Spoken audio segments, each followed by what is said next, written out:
Hola Emma, gracias por contar con tu participación en Diálogos con Valor. Otra vez más, es un honor, un gusto, muchísimas gracias. Gracias a vos, Norberto. ¿Podés resumirnos, ya lo hiciste alguna vez, y no sé si es retornar al dolor, tu historia personal con la enorme pérdida sufrida, porque eso nos va a llevar de alguna manera al resto de los comentarios y también a las reflexiones, para que de alguna manera podamos contribuir como institución y como medio, como ciudadanos, a que las víctimas no sigan siendo víctimas no una vez, sino dos, tres y claro, a veces multiplicar. Revictimizadas. Casi hasta exponencialmente. Sí, sí. Bueno, mi hijo muere atropellado en el Monumento de los Españoles en el 14 de mayo del 2006. Lo atropella, muere al otro día en el Hospital Fernández. El caso de Manu es el caso de la violencia vial. Sí. Hay otros tipos de violencia. Claro que sí. Desgraciadamente en democracia fueron fructificando otros tipos de violencia brutales, públicas, ¿no? Todo tipo de homicidios en ocasión de robo, lo que sea, por supuesto las violaciones, la trata, que es uno de los flagelos que ha hundido sus raíces en la Argentina, igual que el narcotráfico, pero la violencia vial también ha hundido sus raíces. Seguro. En la Argentina, ¿no? Y ¿qué es lo que nos pasa o qué pasa cuando sucede uno de estos hechos tan dramáticos, evitables, en fin, insoportables por eso también, Norberto, porque como todos los crímenes, y este es uno, no es voluntad de Dios, ¿me explico? No, claro. Entonces está creada una enfermedad. Va en contra de la voluntad de Dios. Entonces sí. Uno realmente se siente, primero en el desamparo absoluto. Toda la administración de justicia no nos acompaña, porque desde el momento en que se produce el hecho, si el victimario ha quedado vivo, está en condiciones de defenderse, lo asiste un abogado de la defensa pública, pagado por todos nosotros, si él no tiene dinero para tener un abogado de parte o particular.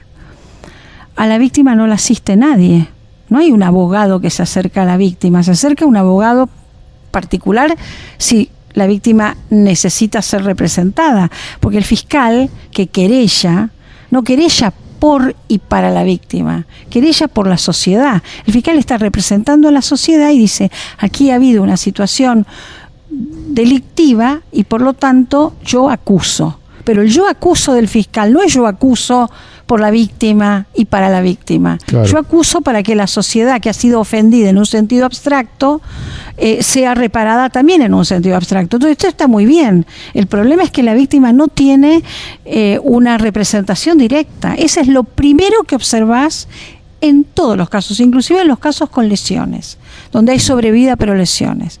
La gente se encuentra en el desamparo más absoluto. Después contarte el peregrinar de todos nosotros para buscar pericias, porque además nos transformamos todos en detectives. Claro. Sí, ¿no? Sí. Buscar pericias, buscar testigos, tratar de que la causa no se caiga, de que no se duerma, y llegar eventualmente a un juicio oral y público con 3, 4, 5 años de demora, para obtener ¿qué cosa? Un juicio en el que al victimario le van a dar una pena en suspenso. O sea, va a ser inhabilitado. Obviamente no va a salir conduciendo un auto. Hay muchos casos que sale conduciendo un auto porque no lo penan. Pero si lo penalizan, no sale con las llaves del auto en la mano. Pero queda libre y, no hay ni siquiera una semana de arresto. O sea, no hay ninguna penalidad para haberle robado violentamente la vida a una persona. Una pregunta que uno se hace cuando no ha tenido una desgracia de esta magnitud, y me parece que mucha gente que no lo ha tenido puede no merituar lo que te voy a preguntar. ¿Cómo has hecho vos, tu familia, tus hijos, para, en lugar de actuar desde el rencor, actuaron desde la prudencia? Bueno, primero, yo creo que eso está dentro de uno. El golpe es tan brutal, Norberto, quedás tan anonadado que no te sale ni la ira para afuera. Me imagino. O sea, lo que sentís es un vacío absoluto. es la nada, es la nada, es muy sartreana la sensación, sí. Es el vacío existencial. Cuando yo vi por primera vez al imputado en la declaración indagatoria, que fui con mi esposo todavía vivo, porque después, murió de un cáncer fulminante en esos meses. Llegamos justo para que él asistiera a la indagatoria. Él muere 9 meses después que Manuel, y la indagatoria se hizo a los 8 meses. Una locura. Bien. Yo no podía creer que esa persona hubiera hecho lo que hizo. ¿Entendés? O sea, así que tampoco había ira ahí, no había nada. Yo tenía un sentimiento de estupor que me duró mucho tiempo más, después de la muerte de mi esposo, mucho tiempo más. Y te diría que todavía hoy, seguro, yo no siento ira.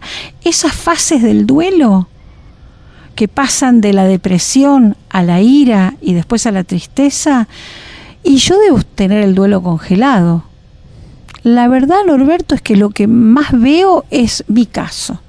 Yo no veo a familiares iracundos. Yo veo familiares con un dolor tan inmenso que toda la energía que tienen es para sostenerse, sí, y sostener su entorno afectivo. Si tenés otros hijos, seguro, si tenés... ¿Entendés? ¿Vos tenés otro hijo? Yo tengo otro hijo, por suerte. ¿Te acompañó? Muchísimo, muchísimo.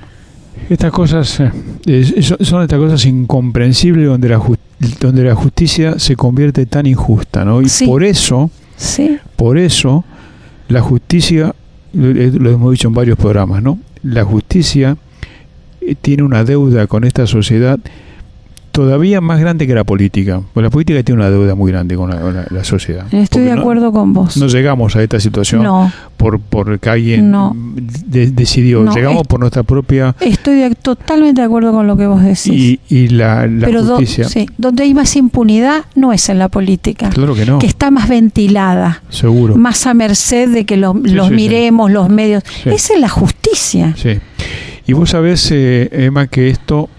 La reflexión a la que nosotros queremos llegar es cómo, y lo decíamos en la introducción, cómo el ciudadano deja de sentirse por debajo de la política y por debajo de otras instituciones, cuando el ciudadano es la parte central de la historia de la democracia.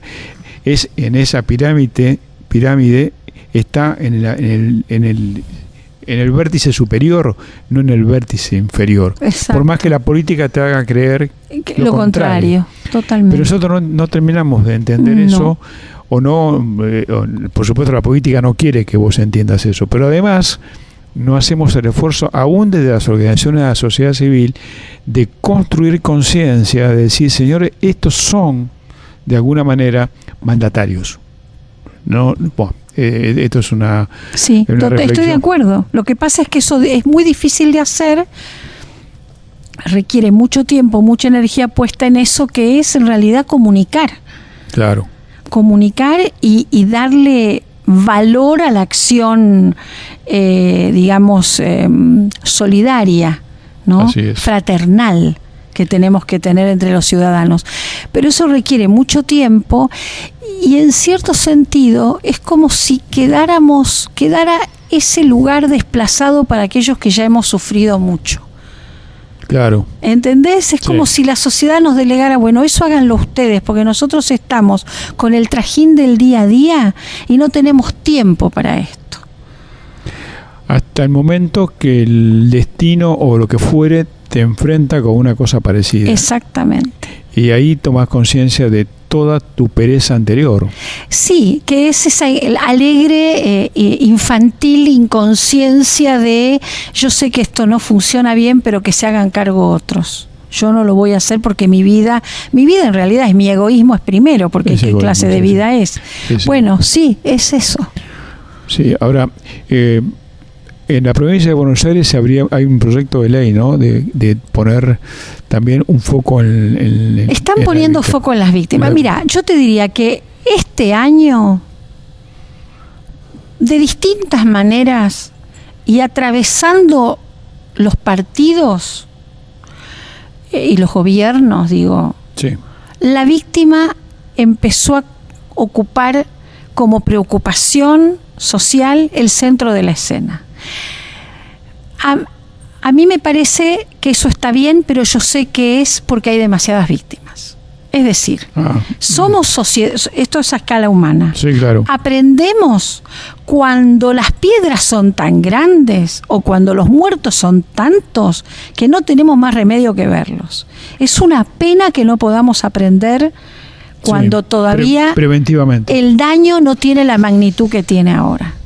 Es así. Y las conversaciones tuyas con la justicia, con los jueces, ¿tuviste alguna oportunidad de una discusión de por qué pasa esto, por qué la víctima es victimizada tantas veces? A ver, lo que ellos te dicen es que los códigos.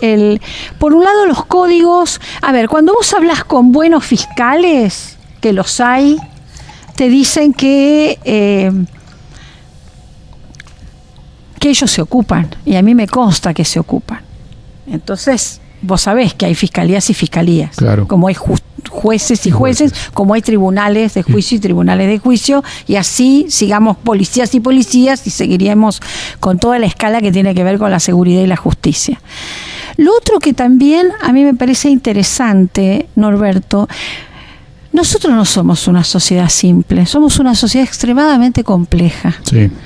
Porque además somos muy sofisticados en algunas cosas y muy primitivos en otras. Y todo eso se da de manera mezclada. Entonces parecemos muy desarrollados, y lo somos en algunos aspectos de la vida socioeconómica, pero muy subdesarrollados en otras. Lo que falta aquí para que realmente esto se dé vuelta como una media es una mirada sobre las violencias articuladas que hay en nuestra sociedad. Uh-huh. ¿Entendés? Porque te lo dicen las fiscales, te dicen, mira, llega un violento al volante, ¿no? Acusado a la fiscalía, atropelló, no mató, pero generó lesiones severas. Si vos pudieras acceder a una base de datos donde no solamente te salta todas las multas que ha tenido ese violento al volante, que no merece ser tratado entonces así nomás como un ciudadano que distraídamente tuvo la torpeza y la negligencia, sino como una persona que muchas veces le ha tirado el auto a la gente y en esta ocasión generó un daño espantoso en una persona.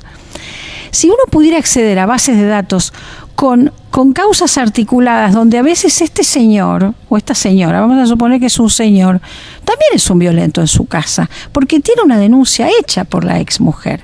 ¿Entendés lo que te digo? Sí, claro. Empezás a ver escenas en donde vos te das cuenta que estás enfrente de una personalidad violenta. Esto no es matemático, no es que todo el que le pega a su esposa es un violento al volante, pero te diría que casi, porque es muy difícil pensar que le pegó a la mujer o a los hijos y salió prudentemente respetando la señalética. Claro. La verdad no me lo creo. Claro. ¿Entendés lo que te digo? Entonces nos está faltando un cuadro de situación para mirar la complejidad de la realidad social violenta, digamos, en todas sus expresiones. Y luego eso es una cosa, que es la macro. La micro es, señores jueces, señores fiscales, pónganse los pantalones, porque con las leyes que hay alcanza para disminuir el nivel de impunidad, pero hagan su trabajo. Sí, entiendo. Estamos dialogando con Emma Cibotti, que además vos sos presidenta de una importante institución, que la vas de alguna manera a describir vos, se llama Activas. Activas, Asociación Civil Trabajar contra la Inseguridad Vial y la Violencia con Acciones Sustentables. Mirá qué largo. Es largo, pero bueno. Es muy interesante esa tarea, porque parece uno de los valores centrales de la tarea de Activas, que actúa sobre la prevención, está intentando evitar que siga habiendo. Exacto. Y esto es fundamental.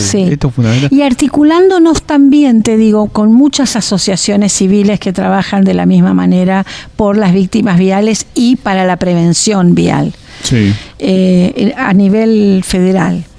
Y eso nos tiene muy satisfechos también. ¿No? Sí. Los resultados que observas hasta ahora. Los resultados que observamos es, primero, empezar a entender especificidades regionales. No es lo mismo la violencia al volante en Santa Fe Sur, sur de Santa Fe, por ejemplo, que en, qué sé yo, la ciudad de Tucumán o Córdoba, capital, o tras la sierra. Empezás a ver, a ver, hay casos en donde la incidencia es mayor en motos, en otros casos son los camiones, en otros casos son los vehículos, es decir, empezás a ver que, porque el tránsito no es homogéneo, está segmentado, y entonces según donde vos vivas, si vivís digamos cerca de una ruta, a ver, Norberto, nosotros tenemos ¿cuántas rutas de la muerte en la República Argentina? ¿Qué cantidad? Es una locura, con una bastaría. No, tenemos tramos de la 14, tramos de la 12, tramos de la 34, tramos de la 3, de la 8, de la 7. Es que prácticamente no hay ninguna que no esté... Que no tenga ese apodo. Entonces vos decís, la ruta de la muerte. No, en Argentina hay que hablar de las rutas de la muerte. La propia ruta panamericana, viaje a Rosario, es una ruta que tiene peligros enormes. La ruta 9. Por ejemplo, un peligro que me ha tocado verlo más de una vez. Viajamos nosotros muy seguido a Rosario. Que puede pasar un auto de un carril rápido al otro, pasando simplemente por encima del pasto que divide ambas manos. Es una locura. Lo hemos visto, infinidad de veces. Puede ocasionar una cuestión brutal. Espantoso. Ahora, ¿sabes cuándo se va a poner el wall ride? El día que haya el primer accidente. Claro. Es decir, también la labor preventiva desde el punto de vista del Estado es pobrísima. Y hay un elemento en lo vial que me gustaría tu opinión. Nosotros estamos prácticamente convirtiendo todo nuestro transporte en transporte vial, porque el transporte ferroviario para carga, para pasajeros, prácticamente ha quedado casi inexistente. Sí, pero bueno, hay que reflotarlo, ¿no? Porque pero es fundamental, sí. Porque eso también, de alguna manera, eliminaría por supuesto muchísima parte de la carga de las rutas que se carga de las rutas. Y además la mezcla.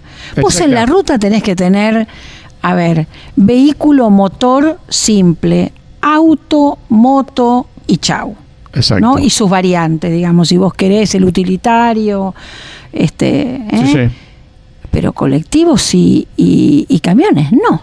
Pero y además la cantidad. Claro. Porque vos cualquier ruta... Con velocidades tan distintas. Absolutamente. Porque los camiones que van con carga a veces van a 40 en una ruta y eso es tan peligroso como ir a 150, ¿te das cuenta? Entonces es tremendo. Sí, las rutas argentinas son extremadamente peligrosas por todo eso. Sí.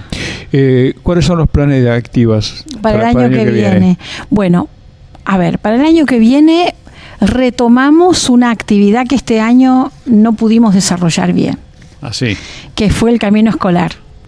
Camino escolar seguro, que inclusive queremos hacer con una escuela de la Asociación Cristiana de Jóvenes en La Matanza. Sí, señor, que no pudimos avanzar con el proyecto porque la verdad este año nos desbordó. Por un lado, la reorganización con una suerte de red federal con el interior del país, con otras asociaciones de las provincias, y por el otro lado nos abrumó mucho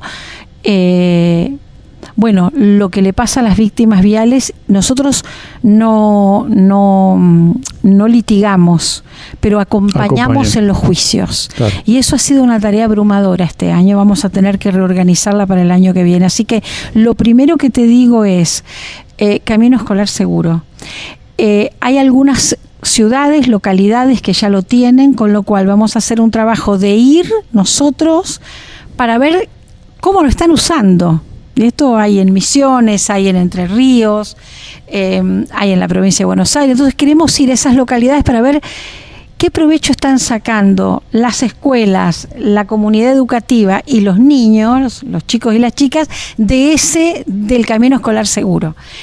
Esa va a ser una acción que va a implicar viajes, y la otra va a ser empezar a ponerlo en práctica con un diseño que tenemos que armar junto con la Escuela de La Matanza, de la Yumen, para ver bien qué queremos hacer ahí, cómo vamos a trabajar exactamente ahí. Que yo creo que nosotros habíamos pensado empezar a trabajar con las maestras y los chicos, y vos sabés una cosa, me parece que vamos a empezar a trabajar con las maestras y los padres y madres. Yo Vamos también creo a cambiar un poco el eje. Creo lo mismo.